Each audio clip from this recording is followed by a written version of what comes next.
Hi, I'm your host today. My name is Geraldine Clark, and I'd like to welcome you to our program today. Today, my special guest is Earl Best, commonly known as the Street Doctor. Good afternoon, Mr. Good Best, and afternoon. welcome to our show. Thank you so much.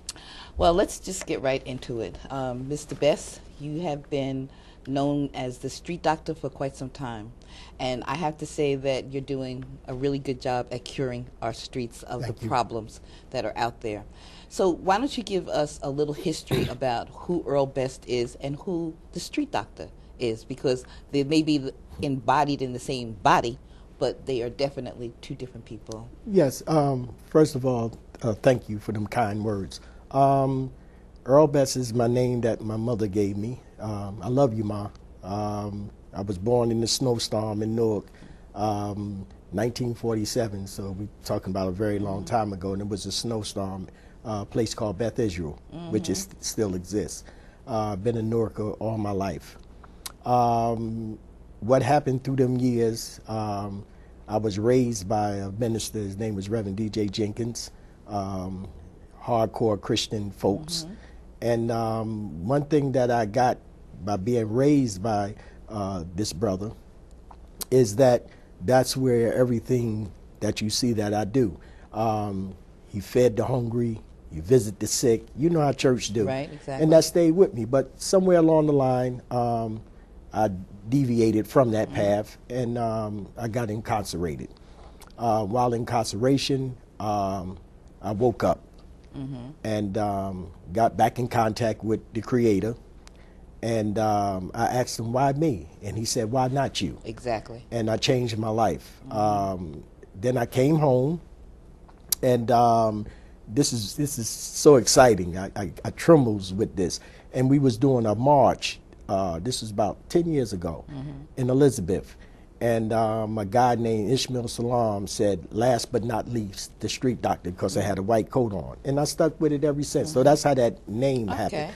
And I've been doing this now for 11 years. 11 years. And you said you were incarcerated, you came out, and you changed your life. Yes, ma'am. Not only did you change your life, but you've changed the lives of so many different people. I've known of you, and I've worked with you That's right. in many different projects. So Yes, ma'am. I'm not talking about something I heard somebody right. say. I know this to be a fact. Yes, ma'am. That you put your energy into other people's lives. So what motivates you to continue doing that? I mean, so many people say they're going to do it, but few actually do it. So what keeps you motivated to do these things that you do for so many people? Excellent question. If this was a job, I would have been quit. But this is a mission. Right. And I'm not ashamed to say, when I was in that cell, because I was in solitary confinement, I got on my knees and I asked the God, I said, if you get me out of this, I would never deviate again. And I kept my word. So this is a mission. I'm stuck, and I like to be stuck in what I'm doing because I love people. I love change because the Creator changed at me. So the energy that I got is bigger than me. So I can't really like answer that to say, well, you know, I went to Harvard, or I went to Yale, or I went to Oxford. You know, this is all what they would call divine. I have a book which is called A Fingerprint. In that book, it's called Identifying the Real You. It's a story of my life, hoping that somebody else will read that would change theirs. Not that I'm better than anybody or what have you, but I believe that we all was put here for a job to do. That's why my main thing I always say, stay in your lane. Stay in your lane. Okay, and what do you mean by stay in your lane? Stay in your lane is that find out why you were here. What's your true calling? What your true calling is. And once that, and then you won't worry. And I always, I was reading scripture, this brother named Solomon, Psalms. And it says, study the ants and become wise. And one day, sis, I studied them. And I found out that they be busy. It wasn't no other ant talking about another ant. All you see in them do is work. So I believe that if we stay in our lane, that it would be so much energy that we would have to put to stay in our lane that we wouldn't worry about nobody else. And that's where that Ethiopian proverb comes from when it says, when spider webs unite together, they can top a line. It's the African proverb that says it take a village to raise a child. Right. It's all about unifying together. You come, one sister, I say, can you come out and march with us? She said, oh, I got arthritis, but I can cook. I said, a soldier got to eat. Exactly. And she cooked. So everybody have a place in this world is to be great. Okay, now everyone stay in their lane. And I'm not pointing the finger at anyone because each person has their own road or their own path that they Yes, take, ma'am. and the reasons behind it is their reasons. Yes. But I watched you over the years, and you're a very humble individual where I've seen a lot of other people be put in the spotlight and want to keep that spotlight on Yes. themselves. But you're not like that. No, You ma'am. share that spotlight Exactly. with a number of whoever wants to be put in the front. Yes. So talk a little bit about the programs that you run, because I know you have something over at Metropolitan Baptist Church, because I came to it. What happened was, this was a brother named Alvin Perry. He had called me in. That was their program. And again, just like you say, I'm a team player. Right. And the reason why I'm a team player, because I love people.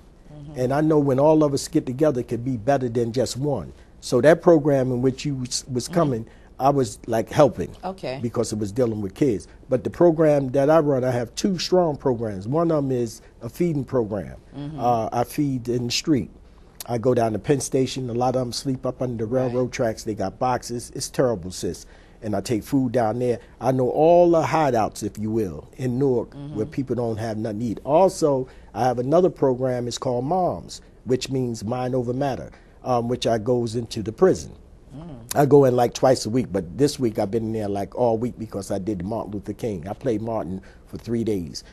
Two of the speeches I broke down and cried because it was so powerful, the mountaintop. That I started trembling. But that's another program I do.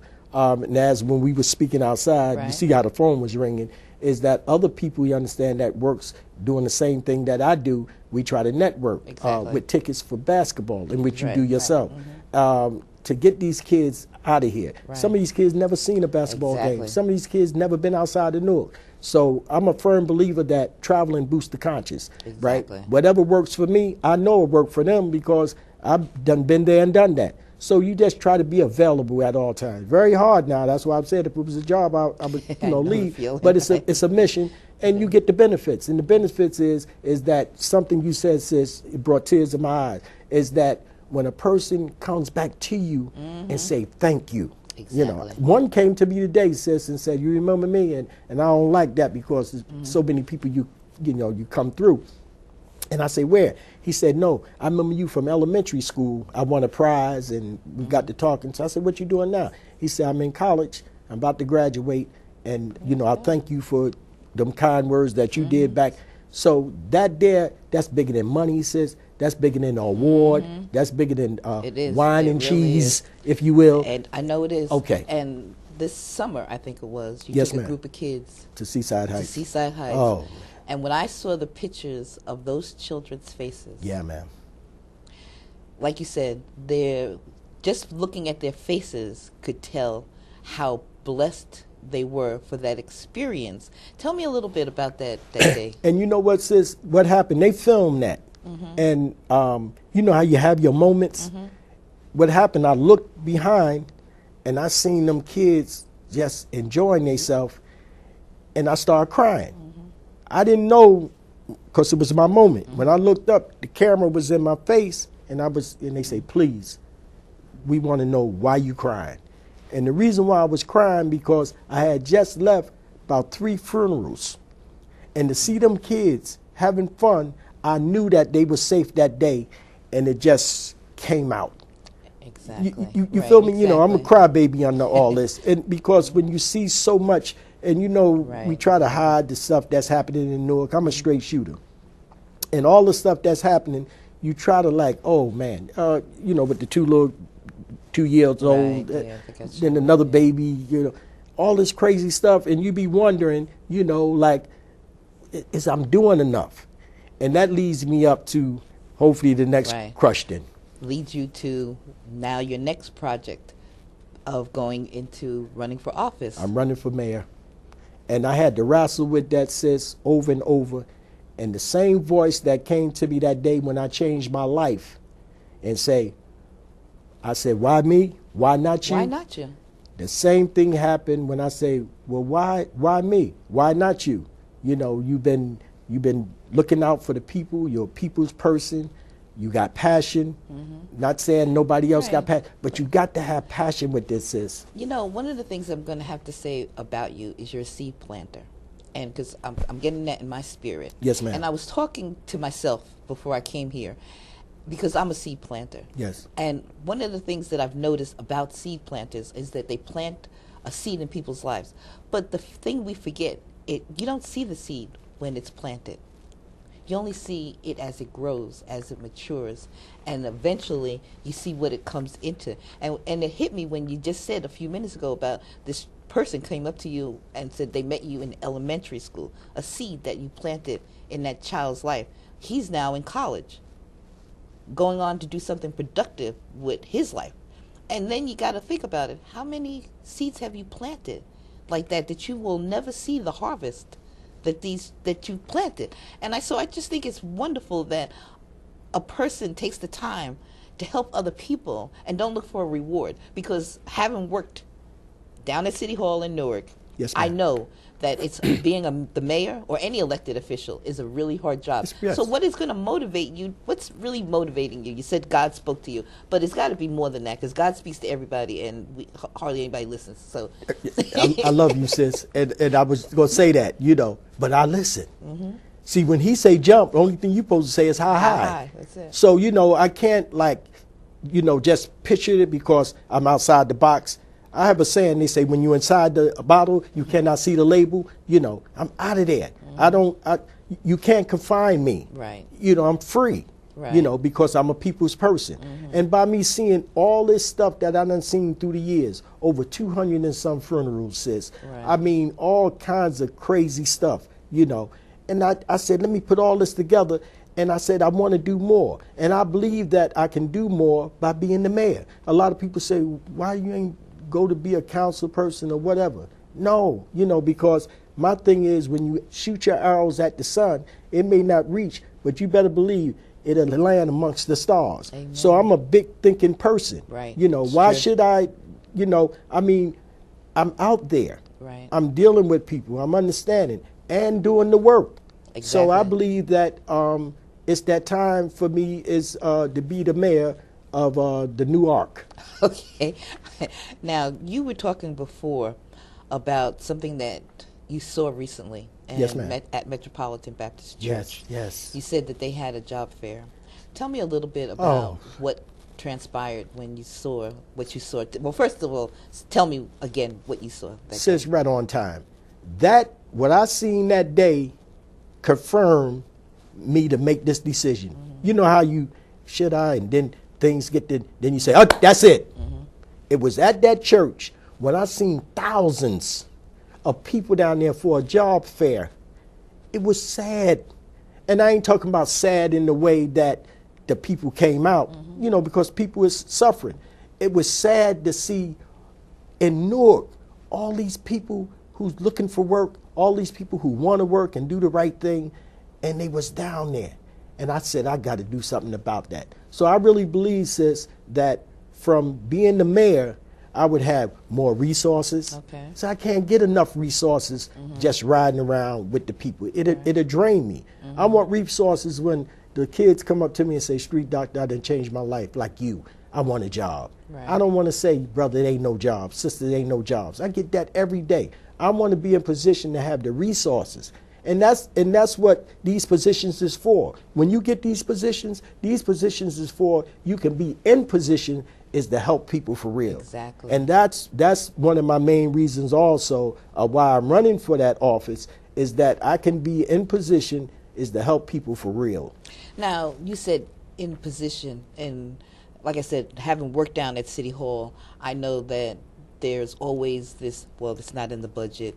We can't do Right. it because we don't have the funds Right. to do it. Right. How do you think you're going to get around that? Because resources. God gave me a gift is to know how, because I come from the heart. And I don't care who you are, right? Once I talk to you and I don't use no script, I don't care who you are, you're going to submit. Because truth, I look at all the prophets. I love y'all. All the sages. I read. I love to read. And all these people, the Martins, the the Harriet Tubmans couldn't read or write, but look what they did. They moved it mountains. They moved it people. I'm standing on their shoulders. Exactly. You know what I mean? I'm sorry I can't say I can stand on other politicians with the exception of Adam Clayton Powell in these hands. But, many are called, a few are chosen. So I'm outside the box. I'm not tradition. It's nobody yet that announced their candidacy to run for mayor. I'm the first one because people say, why are you doing it so soon? Because I'm outside the box. Exactly. I'm a straight shooter, and this is what people want. I want to feel, I want to cry, that's emotion. We don't have enough of that here. Okay. I want to bring that back. So I believe that I'm tailored made, as I'm wearing this tailored made suit. I'm tailored made for this job. Exactly. And God be with me, and people such as you and other good folks that's out there, regardless of race, creed, or color. I'm ready for the challenge. And you said the truth, that's one of your beliefs, and I know that to be true. It is that I have never heard you say something and then not back it up. That's right. And I'm going to assume this because I've never heard it, but I'm going with the fact that if it's not possible for you to do something, you say that you can't do it, But that's not the norm. You're not a politician. That's right. So how do you plan on working in this arena? Because we all know perception versus truth. What is truth is not really what really is truth. Excellent, sis. So let me take a page of history from this brother. I'm glad you asked that because I wanted to elaborate more on him. His name is Adam Clayton Powell, right? Senior. And outside the box, people's person. Politician, but looked out for the people. See, that's all the people want. We voted for you. What you gonna do? It's no big eyes, no little U's. Everybody is a star in God's eye. So I'm still gonna be the same person. I'm not gonna change. You feel me? But my thing is coming in and changing the mindset. See, it never stopped. You may have a politician that always wanted to do that way, but nobody wasn't there to be a spark. If it wasn't for Rosa Parks, we wouldn't have met Martin. Right. If it wasn't for Vernon Johns, we wouldn't have met Martin, because Vernon Johns was the one that was in the church first before they burnt it down. Okay. And Vernon Johns said his father told him before he died, anytime you see a good fight, get in it. So I stand on their shoulders. So it's going to be bigger than the street doctor. That's just a name, which is a good name, right? But I'm standing on the soldiers of these giants, so I want to change the mindset. Okay, we still got the politicians, but let's change the mindset and let's serve humanity. Let's be human and let's connect with the people. Let's put more passion in instead of all this fake stuff. Now you say let's connect to the people. We know that there's a huge disconnect. Yes, it is. Between the haves and the have-nots. Exactly. And unfortunately, a lot of people think the have-nots are in that position because they're lazy. Whatever their reasons are, they're not. We know that that's not the truth. No, it's true. We know that a lot of our young people get railroaded into prisons and jails. Yes. For lack of a better word, just because nobody's there to support them. I agree. You work a lot with young people. You work a lot with the gangs. Yes. How are you going to, because, well, I don't want to say how you're going to bring them into what you're doing, because I don't want it to look like it's going to be a gang-related mission here. But at the same time, I know that a lot of the people that you work with have been people who were either incarcerated or poor. And because people are poor, they get this labeled. Right. So now I want to know from you, how do you plan on getting those people out there with the haves to work and help you with the have-nots? Already doing it now, sis. That's why you see me moving. I'm just on fire because you just hitting the right points. Already doing it now. See this, how, sis, you trying to do something to bring it together, but it's already, the foundation is already laid. Right. See, the foundation is already laid. So I don't have to wait till 2013 is down to get on out there and knock on doors. I've been knocking on doors. You've been knocking on doors. so I'm just doing what I do. because this is what I do. So I already, and I was mentioning about the program, the MONS program, Mind Over Matter. So I'm already connected because I goes into prison. Right. You know, I'm already connected because I goes to the churches. So I'm connected to everything. And I mess, you know, I talk to politicians, police, and everybody else. I had a police from the community affairs came to me and said, listen, anytime you got an event, we would like to be part of it. So what I supposed to say? No, because you're a police? Right, exactly. You know, so this got to be a unity thing amongst everybody because we losing a lot of lives, sis. Yes, when you mentioned before about the day that you took the kids to the seaside, Yes. that same day you went to a funeral, and I know that to be true because it's very common. You listen to the news, everybody talks negative about Newark. Yeah. You know, but that I liked what you said about New Ark. I remember way back in the day. Okay, I heard about it because I don't want people to know that I was actually there. But yes, that was what Newark was called at one time. That's right. The New Ark. We're bringing it back. Okay, so how you plan on bringing the New Ark back? And you know what, sis, you know, you got your hair stand up for me because you actually, everything is right. I'm trying to, you know, because I know we ain't got that much time. But we'll bring it back, though. My flyers is being made now. Okay. No, what you just said, you just called out my flyer. Okay. And on there is the New Ark. And the reason why, you know, we wanted the New Ark is to show that this is the New Ark. Okay. People are hearing about it, but let's start being about it. You it. feel what I'm saying? Right, so exactly. that's why, and the slogan is, if not you, who? Okay. So that don't just affect just me, it affect everybody because everybody gonna get involved. This is a campaign for everybody. Nobody own me. Right. The only one that own me is the creator. Okay. So that means that everybody is involved. It's not me. You feel just like one guy say, you know, street doctor, you got to dot your I's and cross your T's. I say, I got people that dot their I's and cross the T's. Okay. I'm still going to be the street doctor, but I'm going to make sure that everybody is on the same level. And we missing that, not just in Newark, but around the world. But Newark, I wanted to be a New Ark, not just by saying so, by being so. And one thing, sis, I want to say before I forget, I love you, Martin Luther King. Everybody was talking about all his speeches, but nobody never talked about that speech that he made in the jail. In the jail. I'm telling you, sis. So, you know, sometimes people wake up in different spots. Some people, you understand, when they get all their thoughts is when they go to the bathroom. Some people get it in the shower. I'm telling you. You know, everybody got different places right? in where they get their little thoughts from, you know, and prayer. And this is not no religious thing, you know, right? Well, you know, you can't talk religion. No, this is me. So I got to be me. I'll be fake if not.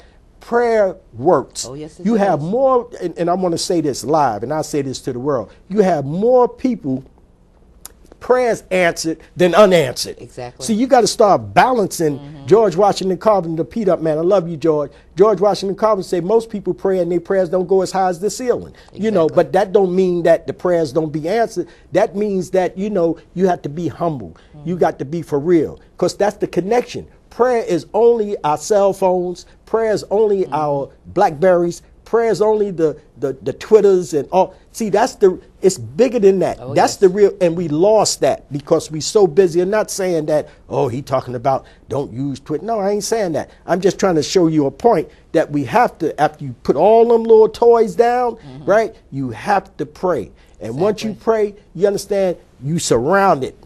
You surround it. And you know, you've hit on so many different topics, especially when you said that you love Martin. Monday, Martin Luther King Day. Yes. We had a program at my church. I'm quite sure that you were someplace or some places celebrating Dr. King's, Yes, ma'am. you know, birthday. And I don't know if you had the same experience I had. First of all, I was very upset to find that not every black church in America was opened on Martin Luther King's birthday. Now, how did you feel about that? Sis, I'm telling you, you're reading me. I agree. And, you know, by me traveling, I was saying, where's the spirit? I mean, and the passion. The passion. And he had that. This was a hero. Exactly. You know, but sis, you know, we just got to keep moving. That's why, like I always say, on the move. On the move. You got to keep moving, sis, and people will wake up. But the main thing is that we got to come together. You know, in his speech, In his he speech. said Jews, Gentiles, Protestants, everyone. and Christians. He was talking about everybody Everybody. got to come together. Because I believe, sis, that if it was only supposed to have been one race here, it would have been that. If it's supposed to, Exactly. you know, so it's a rainbow thing, you know, and people got to come to realize that everybody is a star. And that's how I look. I don't sleep on, I treat everybody with respect because I want that. They say the boomerang comes back to the thrower. Exactly. The past is history. The future is a mystery. But this day is a gift. And that's why this moment is called our present. Presence, amen. And you know, Earl, I just have to say, I always you so enjoy much. talking to you. Yes, ma'am. You know, and I always learn so much from you. One question, you said you were incarcerated. Yes. We need to be educated about people who have been incarcerated can still vote. So, yeah, and I'm glad you brought that up, sis, because I didn't know it. See, everybody say knowledge is power, and I ain't got nothing wrong with that, but I believe that information is power Powerful. because I didn't have the information that I can vote. And when I found out the information, not only did I vote, right, but they filmed it. It was on the news because Okay. I was the first one during that time to vote. And it was a domino effect. Okay. See, we all is that one domino. Right, exactly. And once we set up that one domino, because it's somebody that's going to stop you if they haven't done it already and says, oh, I like that jacket. Oh, I like your hair. Or I like your boots or shoes. Hey, I like your haircut. I like your mustache, right? And then you got some, they won't say it. But Exactly. we don't care. One day, everybody will say it. But it's about giving. Josephine Baker says, one thing in the world you will never get punished for, and that's giving.